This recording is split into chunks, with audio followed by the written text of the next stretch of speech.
fl-isem tal-Missieru, tal-Iben u tal-Ispiritu Santu, il-grazzja ta' Sidna Ġesu Kristu l-imħabba ta' Alla u l-għaqda fl-Ispiritu Santu tkun magħkom ilkoll. Eżisħuti ninsabu fir-rabaħat matul is-sena liturġika. Il-liturġija tal-kelma tal-lum nkomplu l-Vanġelu tal-ħadd li għadda u naraw il-Ġesu li ma jiġix mill-qoħ ġo Nazaret, ġal-post fejn twilet minn niesu stess. Bi preparazzjoni għal dil-Ewkaristija, jew nirrikonoxxu ħtijietna, naraw fiex stajna nqasna lil mulej u lil ħutna l-bnedmin u nitolbu maħfra.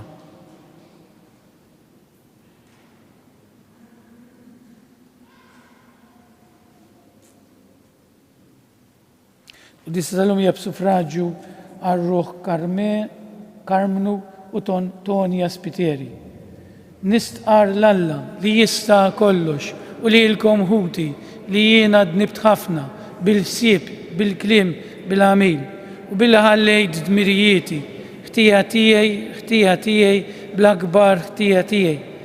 Għalhekk nitlob l-imqazza Marija dejjem Verġni, l-Anġli u l-qaddisin kollha u li l-kom ħuti biex titolbu għalija il-mulej Alla tagħna. Eħna lina Alla li jista' kollox jaħfrinna l-tijiet tagħna u jwassalna l-ħajja ta' dejjem. Mulej ħniena, Kristu ħniena, mulej ħniena. Glorja lill-Alla fil-ola ta' smewiet u paċi fl-art lill-bnedmin ta' rieda tajba. Infaħruk, inberkuk, nadurawk, natuk ġieħ, irrodulek ħajr għal-glorja kbira tiegħek. Mulej Alla Sultan tas-sema, Alla Missier li tista' kollox, mulej Iben waħdini Ġesu Kristu, mulej Alla ħaruf talla bin il-Missier, int li tneħħi d-nubiet tad-dinja ħenna għalina, int li tneħħi d-nubiet tad-dinja ilqa it-talb tagħna, int li qiegħed fuq l-lemin tal-Missier ħenna għalina, għaliex inti waħdek qaddis, inti waħdek mulej, inti waħdek il-għoli, Ġesu Kristu mal-Ispiritu Santu fil-glorja tal-Missier Alla. Amen. Nitolbu.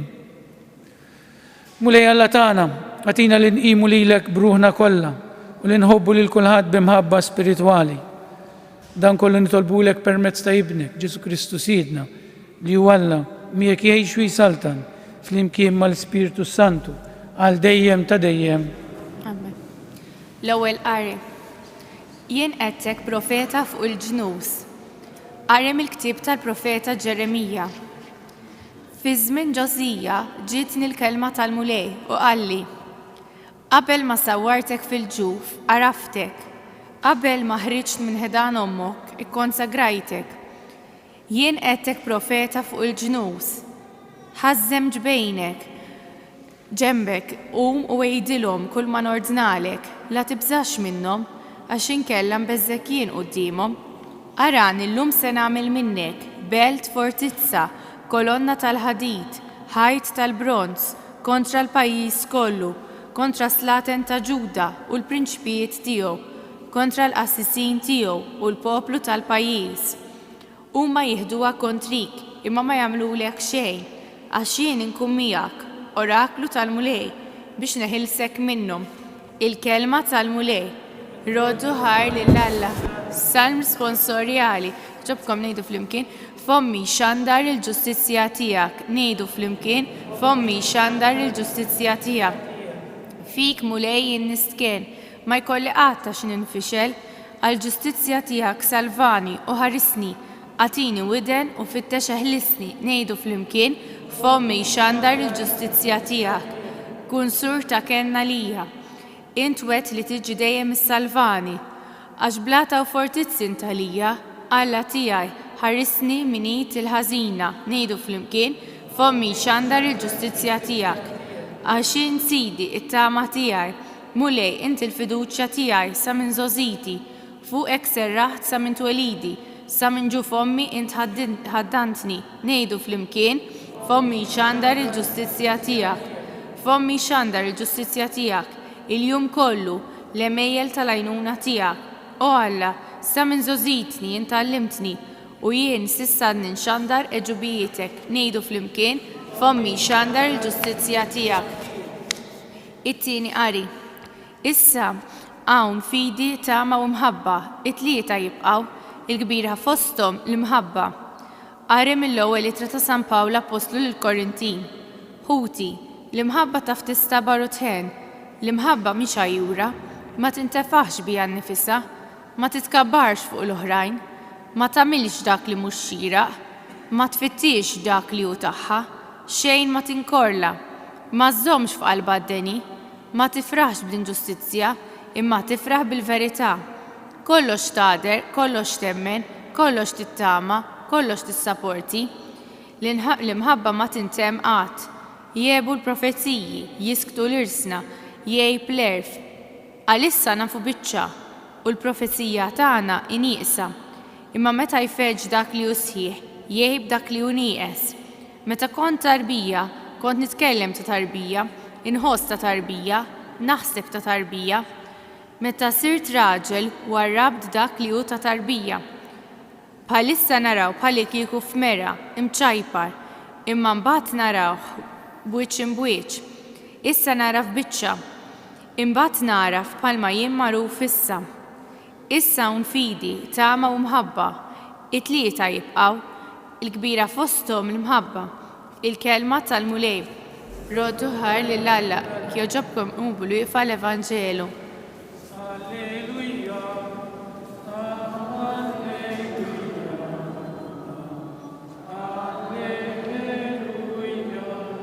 Il-mulej batni nwassal il-bxara tajba lil-fqajrin u rrott il-ħelsin il-maħqurin.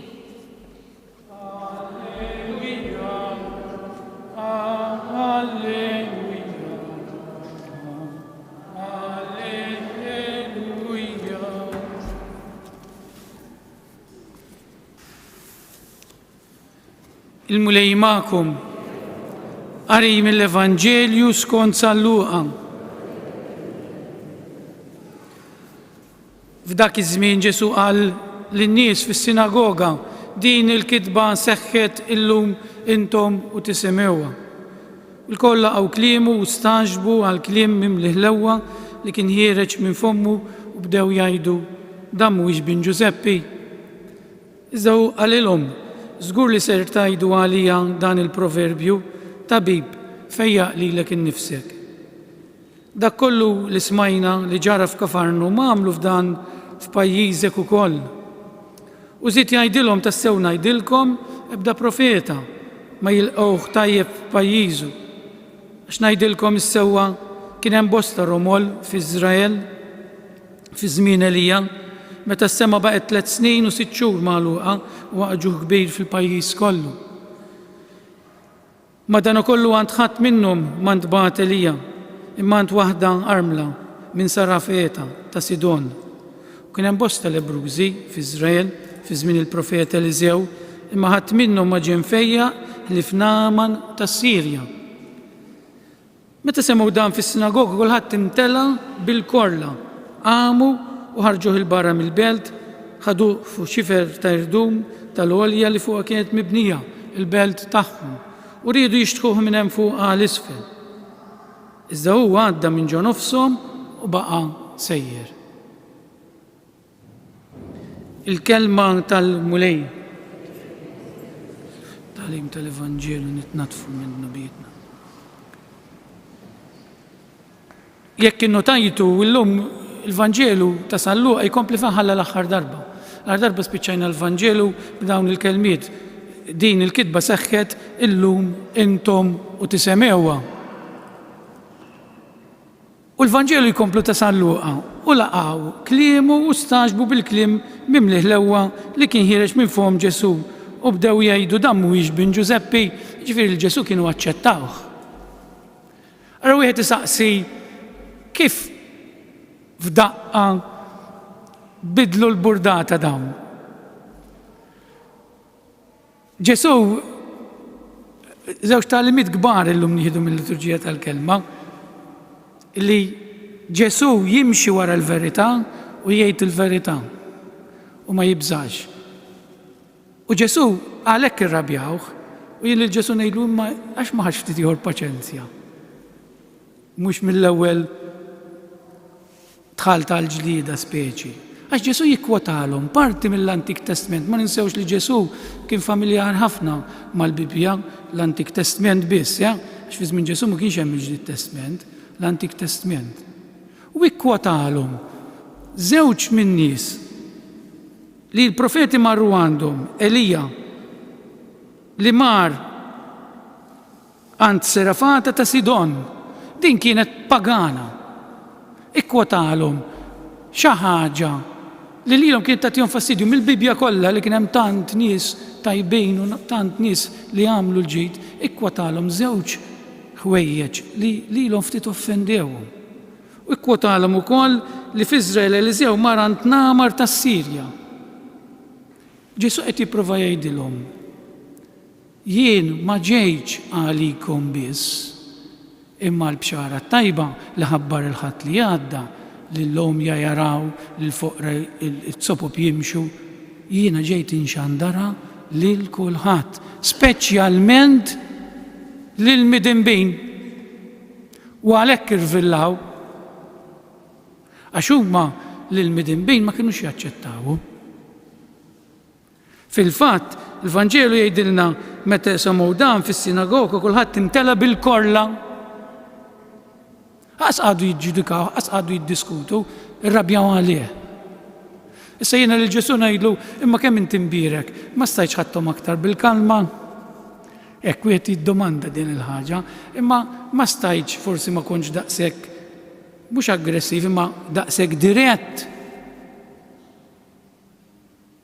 Immaġinaw, kieku Ġesu ħanamlu ipotesi u nimmaġinaw ftit għax tajjeb li biex nitalmu naqra. Li Ġesu ħadhom bil-kalma, laqgħuh f'Nażaret, beda jiġbor id-dixxiepli, għamel familja, kienu mur kullu taħat jagħmilhom il-katekiżmu, bdew jinġabru n-nies u Nażaret isir iċ-ċentru ta' reliġjon ġdida. Ovvjament Ġerusalem li fejn kien hemm it-tempju kienu jirrabjaw u jibgħatu forsi s-soldati imma jikkonverti l dawn ukoll. Immaġinaw kieku Ġesu ħadin dan il-mod kif jagħmel waqaf ir-reliġjon. Imma Ġesu mar dirett, ma qadx jibża. Meta kien jaf x'inhi l-verità, li dejjem kien għax il-verità huwa stess, mexa dritt. Tinsewx li l-Bibja hija mibnija fuq l-iżbalji, fuq l-oppożizzjoni. Mill-oppożizzjoni joħroġ il-ġid ċertu oppożizzjoni, meta l-oppożizzjoni hija magħmula b'imħabba. Meta l-oppożizzjoni hija magħmula skont il-Vanġelu. Knaqbdu l-Bibja mimlija żbalji f'dak is-sens dnubiet tal-bnedmin. Alla joħloq il-Adam u Eva, patatrak jaqgħu fid-dnub. Alla jaħfrilhom, jitwieled Abel u Kajjin, patatrak Kajjin jagħmel l-istorja tiegħu. Abram li ma sax ikollu tfal imur mas-seftura, patatrak biex ikollu tfal, tibgħatu martu stess. Mosè li spiċċa qatel il-xi ħadd biex ħarab minn l-Eġittu, qtejl dnub patatrak ieħor, Alla jaqbdu minn hemm u jagħmel missjoni kbira bih. David rajna l-istorja tiegħu dil-ġimgħa. Jibdel jisraq il-mara ta' ħaddieħor. U mhux tal-li jisraq, joqtol l-żewġa biex tkun tiegħu biss. U minn razza tiegħu twieled Ġesu. Ġesu id-dnubiet tagħna jużhom biex jisalvana. Dan is-sabiħ, imma Ġesu jimxi dritt. Ma naqtawx qalbna jekk għandna ħajjitna ħafna żbalji. Ma naqtawx qalbna mill-waqat tagħna għax Alla permezz ta' dawk il-waqat isalvana. U Ġesu hawnhekk jurina. Il-qofol tal-Vanġelu tal-lum huwa dan li ħanaqra. Meta semgħu dan fis-sinagoga kulħadd intela bil-korla, għamu ħarġuh il-barra mill-belt, ħaduqfu xifer l-irdum tal-olja li fuqha kienet mibnija l-belt tagħhom u riedu jixtħu hemm minn hemm fuqha l-isfel. Iżda hu għadda minn ġa nofshom. Kemm il-darba nsibu ruħna f'din il-pożizzjoni ta' Ġesu aħna fil-ħajja tagħna? Is-soċjetà timbottana għax aħna insara x'aħna nemmnu fil-verità. Is-soċjetà li tgħidilna mhux kulħadd jagħmel hekk, u mhux kulħadd ibeħ ħoli, u mhux kulħadd il-flus l-ewwel, u mhux kulħadd idabbar rasu. Ġesu seta' qallhom iva għandkom raġun u mar magħhom. Hawnhekk kellu s-sis. Imma Ġesu żamma l-verità. Kemm il-darba f'ħajjitna nsibu ruħna f'pożizzjoni bħal din. Il-problema tas-soċjetà tagħna hija l-kontradizzjoni. Hija l-kontradizzjoni. Dal-aħħar fl-aħbarijiet xi ħadd salva ilu ftit, salva li xi ħadd mill-baħar u tajnieh ġieħ ir-Repubblika. U għamilna sewwa x'għamel ta' karità. Imma mbagħad li jmutu n-nies fuq id-dajjes. U qed jerqu dawk qishom mhumiex ma jeżistux, dawk jistgħu jerqu. Araw il-kontradizzjoni tas-soċjetà tagħna ta'. Dan mhux Ġesu ta', Ġesu ma jimxix hekk. Tindunaw il-kontradizzjoni. Kemm aħna nsara tal-isem, Ġesu ma għamilx hekk, Ġesu għadda s'rasu, affaċċjhom u għadda minn ġa nofshom. Għax kien il-verità, għax kien jemmen f'dak li qed jagħmel. Da jista' jistrilna fiż-żwieġ tagħna. Ħajkun hemm problemi, x'ħan nagħmel jiena? Naqbes is-sis jew nagħmel bħal ħadd ieħor. Hawnhekk qiegħed il-qofol tal-fidi tagħna jeżisti ta'. Il-qofol tas-saċerdozju tiegħi, il-qofol ta' dawk kollha li jemmnu. Ma nistgħux nibqgħu b'saqajna fuq żewġ staffi, ma nistgħux. Inkunu qed nitqu bina nfusna. Nibqgħu fl-istess post, la nimxu l quddiem waqqas lura, l-ar ħaġa li jista' jagħmel bniedem. Frattant, dak li qed nagħmlu, nibżgħu mis-soċjetà. Jien mhix qed ngħid niġġieldu ta', imma ngħidu l-verità bl-imħabba tal-Vanġelu. Tliet affarijiet irid ikollna biex nagħmlu bħalma Ġesu, bħalma kellu fidi, xaq tal-kelma talla, ftit dawl mill-kelma talla, Ġesu xaqara l-Vanġelu dak li qrah żammija u għexu. Imma poġġa ħajtu fil-periklu minn hawn jibda. Il-Ġesu ma qatluhx fl-aħħar ġimgħa tal-Ġesu bdew jaqtluh minn hawn. Għax ħabbar il-verità. Aħna wkoll jekk iż-żwieġ tiegħi f'diffikultà, jekk is-saċerdozju tiegħi fid-diffikultà, jekk fil-familja għandi d-diffikultà.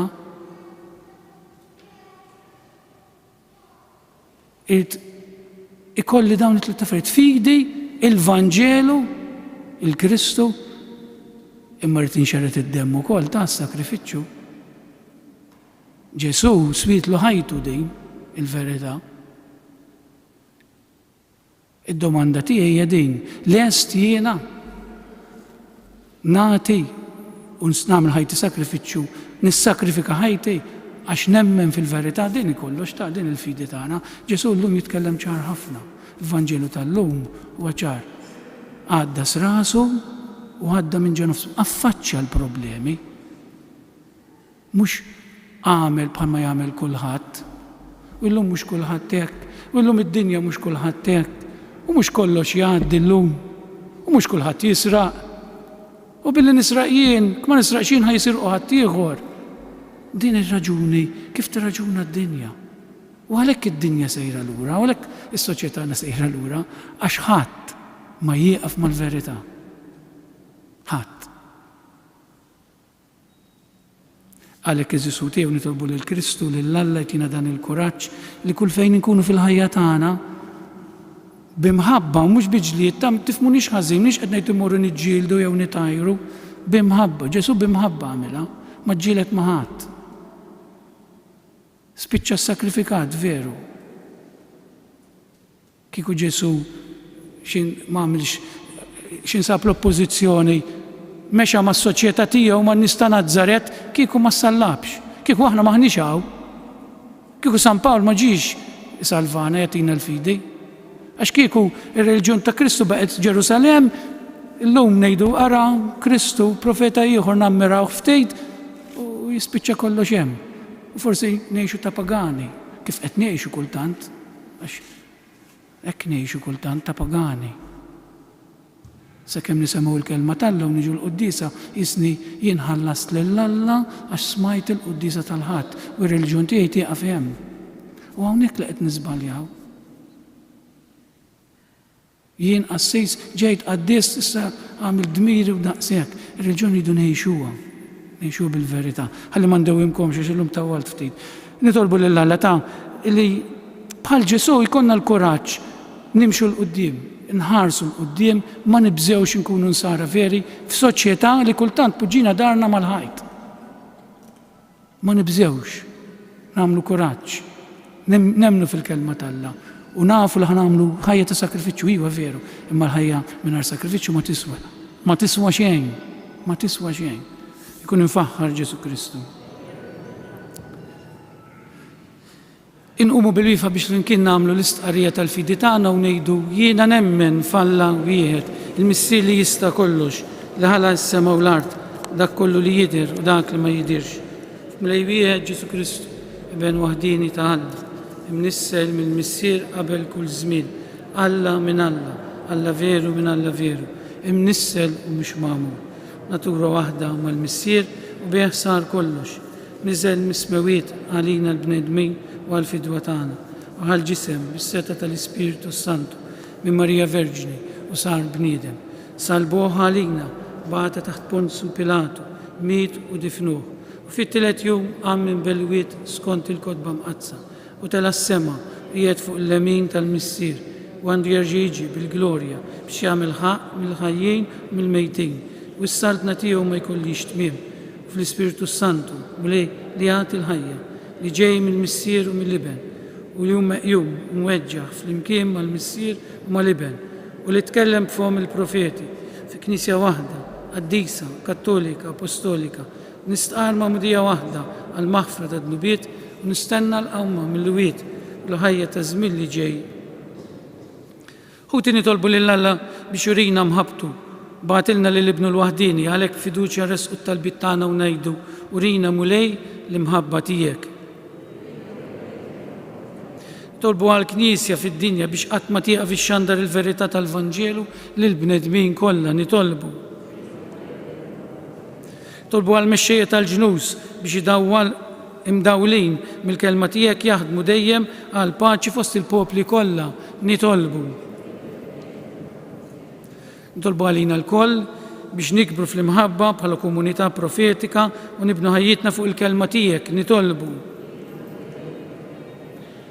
Minn dan is-santwarju tal-Madonna ta' Pinu għejn lill-familji tagħna jibnu l-futur tagħhom fuq il-kelma tiegħek u għamel li l-morda u dawk li iduru bihom isibu kull faraġ f'kelmtek nitolbu. U Alla intbat lil Kristu biex ixandar il-bxara tajba tas-saltna l-fqajrin. Għamel li kelmtu tidwi fina u tibnina fil-ġisem wieħed ta' Kristu int li tgħix fis-saltan għal dejjem ta' dejjem.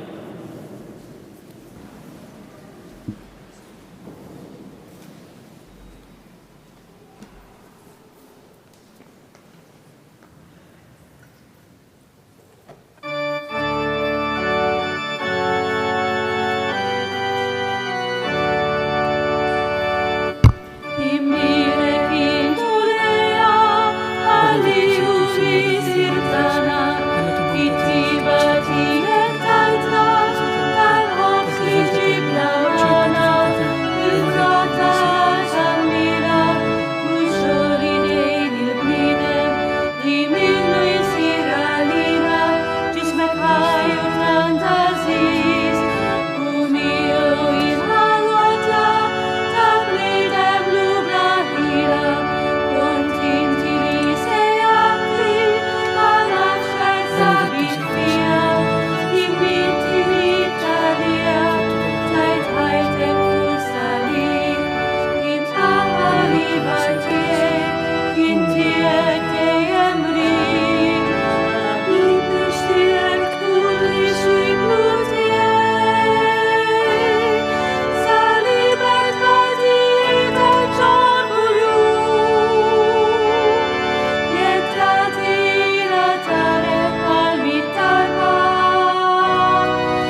Itolbu ħuti biex is-sakrifiċċju tiegħi u tagħkom ikun joġob lil Alla l-Missier li jista' kollox.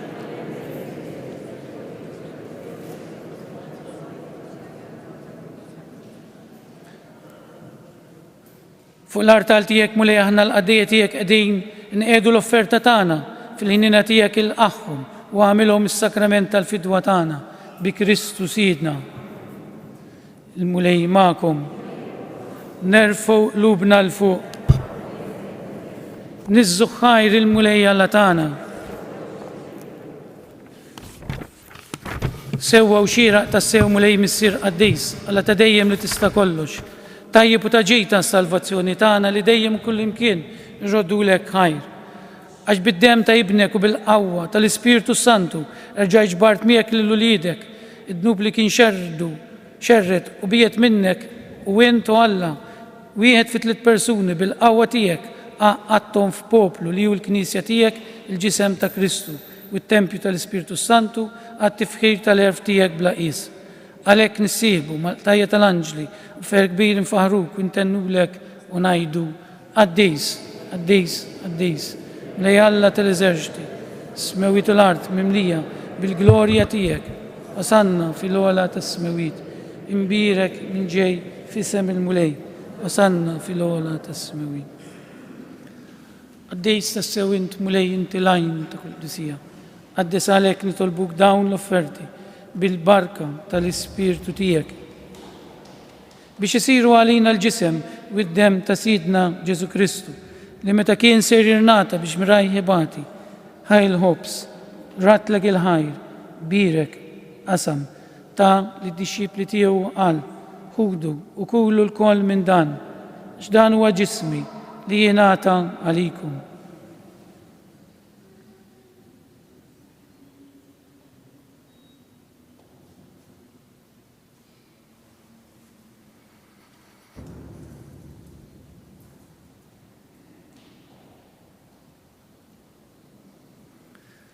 Ekku kol wara li klaħal kalċi reġerat il-ħajr tal id-dixxipli tiegħu qal ħudu jxorbu minnu l-koll għax dan huwa l-kalċi ta' demmi tal-patt il-ġdid li jibqal dejjem id-demm li jxerret għalikom wal bnedmin kollha għal maħfra ta' dnubiet għamlu dan tifkira tiegħi.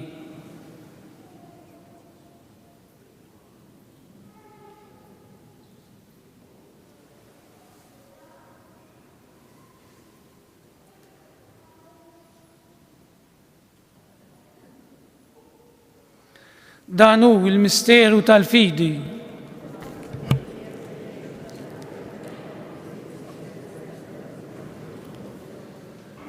Għalhekk aħna nagħmlu dan tifkira tal-mewt u l-qawmien ta' Sidna Ġesu Kristu, nofrulek mulej il-ħobs tal-ħajja u l-kalċi tas-salvazzjoni, rodulek ħajr għax għoġbok tilqana quddiemek biex naqduk. U miċċu kontana nitolbu lill-Ispirtu Santu jaqadna f'ġisewijiet li jenna li nieħdu semm il-ġisem u d-dem ta' Kristu. Ftakar nitolbuk mulej fil-Knisja tiegħek imxerda mad-dinja kollha u taqaf l-imħabba fl-imkien mal-Papa Franġisku, mal-Isqof tagħna Anton, mal-isfijiet u l-ministri tiegħek kollha. Ftakar nitolbuk ukoll f'ħutna li raqdu bit-tama tal-qawmien, ftakar fil-mejtin kollha tagħna, llum mod partikolari nitolbu għar-Ruħ Karmenu u Tonja Spiteri li għalihom qegħdin nofru din il-qudiesa. Nitolbuk mulej iddaħħalhom quddiemek fid-dawl tas-seb tiegħek. Ħenna lina l-koll nitolbuk. Għati lilna wkoll il-wirt tal-ħajja ta' dejjem fl-imkien mal-Verġni Mqazza u mal Marija mal-Apostli u l-qaddisin kollha li jgħixu fil-biberija tiegħek sa mill-bidu tad-dinja. Għamel li magħhom infaħruk u nsebħuk b'Ġesu Kristu ibnek.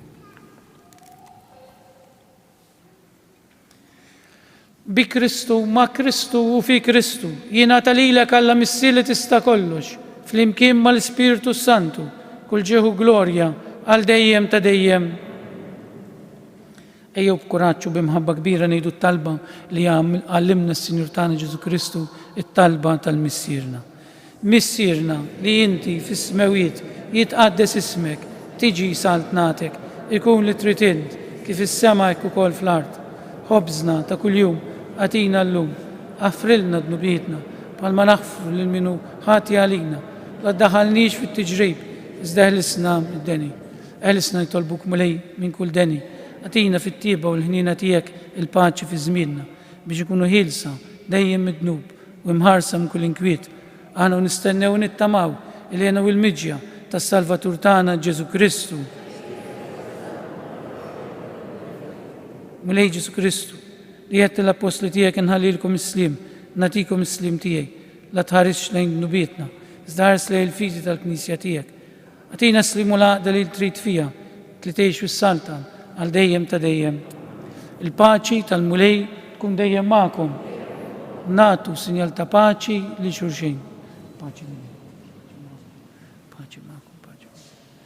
Il-ġisem fl-imkien mad-dem ta' Sinjur tagħna Ġesu Kristu. Kun jiswew li nisanet qabnu bijom għal-ħajja ta' dejjem. Ħaruf talla li tneħid nubiet ta' dinja ħenna għalina. Ħaruf talla li tneħid nubiet ta' dinja. Ħaruf talla li tneħid nubiet ta' dinja għatina il-paċi.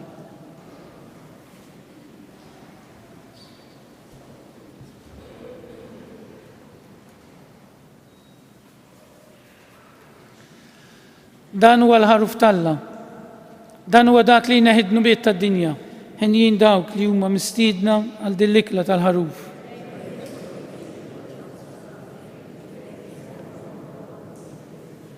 Ġisem fl-imkien mad-dem ta' Sinjur tagħna Ġesu Kristu. Kun jiswew li nisanet qabnu bijom għal-ħajja ta' dejjem.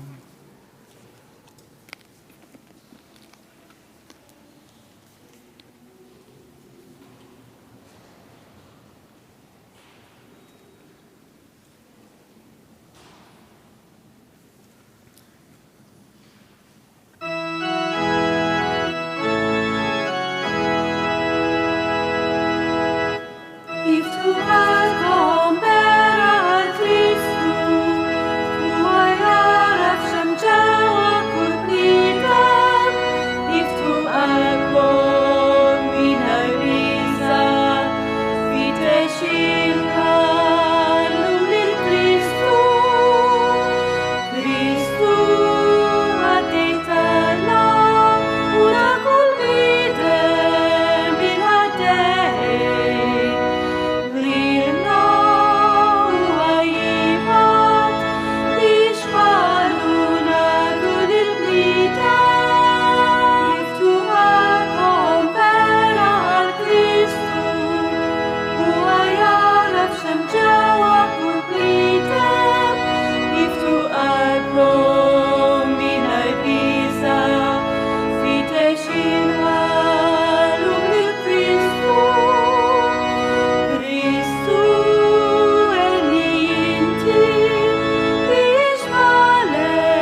Glorja lill-Missier, lill-Iben u lill-Ispirtu Santu. Glorja lill-Missier, lill-Iben u lill-Ispirtu Santu. Glorja lill-Missier, lill-Iben u lill-Ispirtu Santu. Nitolbu. Mulej inti qawwejtna bid-don tal-fidwa tagħna, għamel nitolbuk li bdin lajnuna għas-salvazzjoni tagħna, nissaħħu dejjem fil-fidi vera bi Kristu Sidna. Il-mulej magħkom. Iberikkom Alla li jista' kollox il-Missier, l-Iben u l-Ispirtu Santu. Morru fil-paċi ta' Kristu. Nawguralkom il-ġurnata tal-ħadd it-tajjeb.